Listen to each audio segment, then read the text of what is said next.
Hello everyone, welcome back in रिताइस academy. हमारा number system chapter चल रहा है और ये लेक्चर नंबर 19 है। ठीक है, तो अभी तक हमने डिजिटल सम में क्या पढ़ लिया? एडिशन, सब्सट्रैक्शन और मल्टीप्लिकेशन। इस लेक्चर में पढ़ेंगे कि डिजिटल सम मेथड का यूज हम डिवीजन में कैसे करते हैं। ठीक, अब जैसे मान लीजिए हमारे पास वैल्यू हो 75 डिवाइडेड बाई 25, तो हमारा आंसर क्या आएगा? 3 आएगा। ठीक है, डिवाइड करने पर। ठीक, अब हम इसको कैसे लिख सकते हैं? इसको हम ऐसे लिख सकते हैं ना, 75 इक्वल टू 3 मल्टीप्लाई बाई 25। ऐसे लिख सकते हैं, यहाँ मल्टीप्लाई हो जाएगा। ठीक? अब देखिए 7 5 कितना होता है? इसका रेशो सम निकालिए, कितना आएगा? 7 5 12। 12 का रेशो सम कितना हो जाएगा? 3 हो जाएगा। ठीक, ऐसे ही इस सेट का करिए। 5 2 कितना हो जाएगा? 7। और 7 3 कितना हो जाएगा? 21। 21 का रेशो सम कितना हो जाएगा? 3 हो जाएगा। देखिए 3 इस साइड भी आ गया, 3 इस साइड भी आ गया। ठीक, इसका मतलब ये हुआ कि अगर हम इसको उस साइड ले जाके गुणा करवा दे और दोनों साइड का रेशो सम हमारा सेम हो जाए। एक तो ये तरीका है। दूसरा तरीका क्या है? दूसरा तरीका देखिए, दूसरा तरीका है हमारे पास कि हमें आंसर इसको डिवाइड करेंगे तो हमारा 3 आएगा, तो हमें इस साइड भी कितना लाना पड़ेगा? 3 लाना पड़ेगा। तो कैसे आएगा? देखिए 7 5 कितना हो गया? 12। 12 2 और 1 कितना हो गया? 3 हो गया। ठीक, और 5 2 कितना हो गया? 7 हो गया। अब ऊपर हमारा डिजिटल सम कितना आ रहा है? 3 आ रहा है। नीचे कितना आ रहा है? 7 आ रहा है। तो 3 कैसे आएगा ऊपर, बताइए? ऊपर हमारा 3 आ रहा है, नीचे 7 आएगा। अब ऊपर से 3 आ जाए, नीचे कुछ ना रहे, ये कब होगा? जब हम ऊपर नीचे किससे गुणा करते हैं? 4 से गुणा करते हैं। 4 से ऊपर, 4 से नीचे। अब देखिए 7 चौको 28, नीचे 28 आ गया। ऊपर कितना? 3 चौको 12। अब 8 तो कितना हो जाएगा? 10।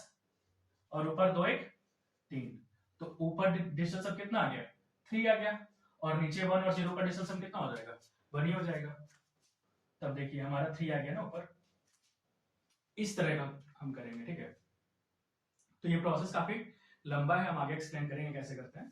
ठीक है, बस हमें क्या करना है, डिवीजन वाले मेथड में हमें नीचे 1 करना है किसी भी तरीके से।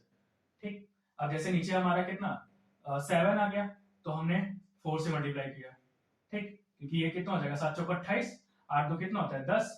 10 का कितना होता है? 1 होता है। तो अगर नीचे 7 आएगा तो हम 4 से गुणा करेंगे। अगर नीचे 5 आ गया तो हम 2 से करेंगे, क्योंकि 5 तो कितना होता है? 10।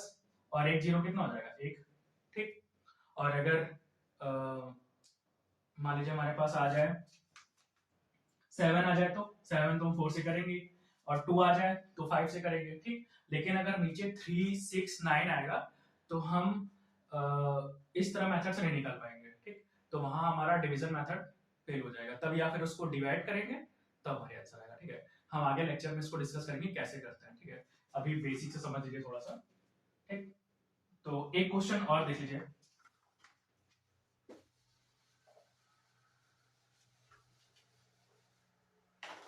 मान लीजिए हमारे पास ये वैल्यू है। ठीक, हमको इसको डिवाइड करना है और इसमें 4 सा ऑप्शन आएगा, तो कौन सा ऑप्शन सही है? देखिए 9 कट गया, 8 3 11, 11 8 19, 19 2 21। 21 का डिस्टेंस कितना हो गया? 3 हो गया। अब नीचे देखिए 7 3 10, तो 10 का कितना होता है डिस्टेंस? 1 होता है। नीचे 1 आ गया, ऊपर 3, इसका मतलब डिस्टेंस कितना आ गया? 3 आ गया। ठीक है, तो अब जिसका भी 3 आ जाएगा डिजिटल सम, वही हमारा आंसर हो जाएगा। देखिए 5 3 8, 8 2 10, 10 का मतलब 0 1, मतलब 1, तो 1 तो नहीं है, ये आंसर नहीं होगा। ऐसे 5 3 8, 8 2 10, सॉरी 8 3 11, 11 कितना हो जाएगा? 1 1 2, ये भी हमारा ऑप्शन नहीं है।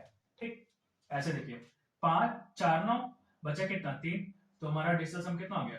3, तो ये आंसर हो सकता है। ऐसे 5 5 10, 10 3 13, तो 3 और 1 कितना हो गया? 4 हो गया, तो ये हमारा नहीं हो सकता। देखिए इन चारों में से किसमें 3 आया? सिर्फ इस वाले ऑप्शन में।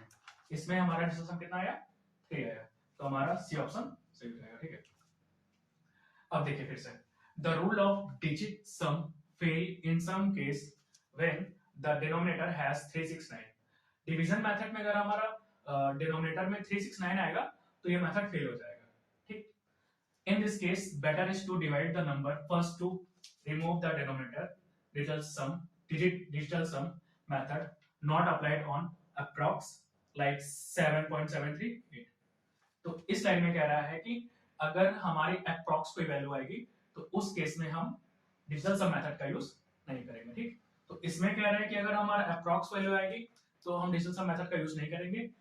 इस पॉइंट में कह रहा है कि अगर हमारा डिनोमिनेटर 369 आता है तो हम इस मेथड का यूज नहीं करेंगे। उसके लिए क्या करना पड़ेगा, हमें सबसे पहले उस वैल्यू से डिवाइड करना पड़ेगा। अगर 369 नीचे है तो सबसे पहले हमें क्या करना पड़ेगा, 369 से डिवाइड करना पड़ेगा, उसके बाद हमें डिजिटल सम मेथड का यूज करना पड़ेगा, ठीक है। आगे लेक्चर में हम एक्सप्लेन करेंगे कि हम इसका यूज कैसे कर सकते हैं, ठीक है। स्क्रीनशॉट है इसका। Thanks for listening, have a nice day.